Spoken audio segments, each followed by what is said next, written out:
মুসলমান অসহায়।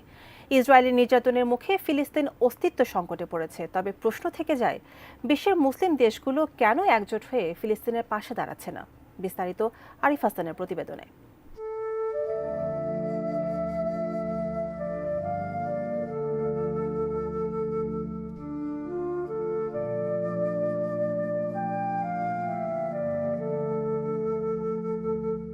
দুইশো কোটি নামাজ পড়ে কিন্তু একসাথে হাঁটে না কেউ।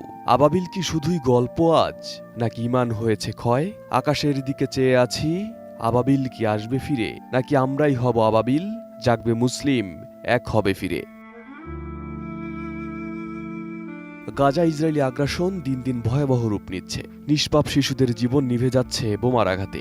অথচ বিশ্ব মুসলিম উম্মাহ কেবল দূর থেকে দোয়া করা ছাড়া আর কিছুই করতে পারছে না। প্রতিটি মোনাজাতে হয়তো ফিলিস্তিনের আকাশে আবারও আবাবিলের আগমনের জন্য প্রার্থনা করে মুসলমানরা। যে আবাবিল একদিন কাবাকে আব্রাহার হাত থেকে রক্ষা করেছিল, সে আবাবিল কি আবার ফিরে আসবে?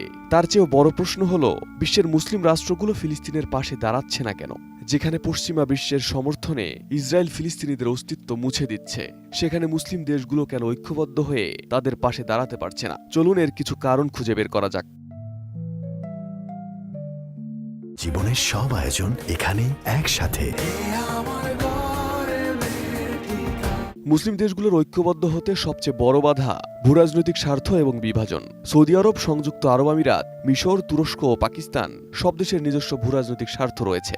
অনেক দেশ ইতোমধ্যে ইসরায়েলের সঙ্গে কূটনৈতিক সম্পর্ক স্থাপন করেছে। তাদের মধ্যে রয়েছে মিশর, জর্ডান, মরক্কো, বাহরাইন ও আরব আমিরাত। আবার মুসলিম বিশ্বে শিয়া সুন্নি বিভাজন রয়েছে, যা ঐক্য গঠনের সবচেয়ে বড় বাধা। ইরান ও সৌদি আরবের মধ্যে দীর্ঘদিনের বিরোধ এর অন্যতম প্রধান উদাহরণ। মুসলিম বিশ্বের মধ্যে কিছু দেশ সামরিকভাবে শক্তিশালী হলেও সম্মিলিতভাবে যুদ্ধ পরিচালনা করা বেশ কঠিন, কারণ ইসরায়েলের সেনাবাহিনী বিশ্বের অন্যতম উন্নত বাহিনী। রয়েছে আয়রন ডোম, ডেভিড স্লিং, অ্যারো সিস্টেমের মতো শক্তিশালী আকাশ প্রতিরক্ষা ব্যবস্থা। ধারণা করা হয় ইসরায়েলের হাতে 80 থেকে 400টি পরমাণু ওয়ারহেড রয়েছে। যদি মুসলিম বিশ্ব সম্মিলিত হামলা চালায়, তবে ইসরায়েল পরমাণু অস্ত্র ব্যবহার করতে পারে, যা মধ্যপ্রাচ্যের জন্য বিপর্যয়কর হবে। অপরদিকে মুসলিম দেশগুলোর মধ্যে একমাত্র পাকিস্তানের পরমাণু অস্ত্র আছে, কিন্তু সেটি ইসরায়েলের বিরুদ্ধে ব্যবহার করা হবে কিনা তা নিশ্চিত নয়, কারণ দেশটি প্রতিবেশী ভারতকে চাপে রাখতেই ব্যস্ত। আবার ইরানের পারমাণবিক অস্ত্র আছে বলে ধারণা করা হলেও সেটিও নিশ্চিত নয়।